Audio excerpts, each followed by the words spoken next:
The worst feeling in the world is watching someone slowly replace you while still calling you the love of their life. I learned that the hard way with Sophia. We had been together for almost 4 years, and in the beginning, everything felt perfect. She used to call me every night after work, send me random messages during the day, and talk about our future like she genuinely couldn't imagine her life without me. I honestly believed I was going to marry her someday. But there was always one person in the background of our relationship, her guy best friend Ethan. At first I didn't care because she constantly reassured me by saying things like, "He's basically family," or "We grew up together." And I didn't want to be the insecure boyfriend who gets jealous over a friendship, so I trusted her completely. Then little things slowly started changing.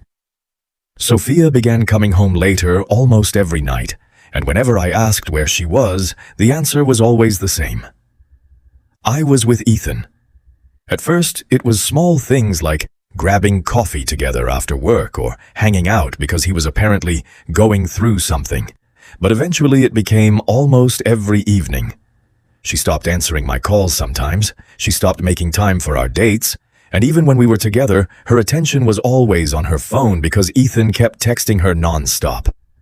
I remember sitting across from her at dinner while she laughed at messages he sent her, and I realized she hadn't laughed with me like that in months. Every time I tried communicating how I felt, the conversation somehow became my fault. She'd tell me I was overthinking, insecure, controlling, or jealous of someone who was just a friend. Eventually, I stopped bringing it up because I was tired of apologizing for feelings that honestly seemed reasonable. But deep down, I could feel her slipping away from me more every single day. One night, we had plans for dinner that I'd been looking forward to all week. I booked a table at her favorite restaurant, left work early, and even bought flowers because lately I'd been trying hard to fix whatever was happening between us. Then, an hour before dinner, she texted me saying, "Can we reschedule? Ethan's having a rough night." I remember sitting alone in my car staring at that message while the flowers sat beside me on the passenger seat.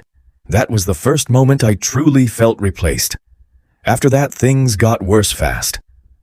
Sophia spent more time with Ethan than with me. She started coming home after midnight sometimes, and when I asked simple questions, she'd immediately get defensive.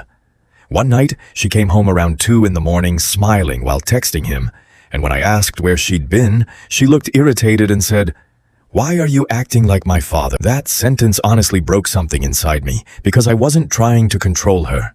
I was trying to understand why the person I loved suddenly made me feel unwanted all the time.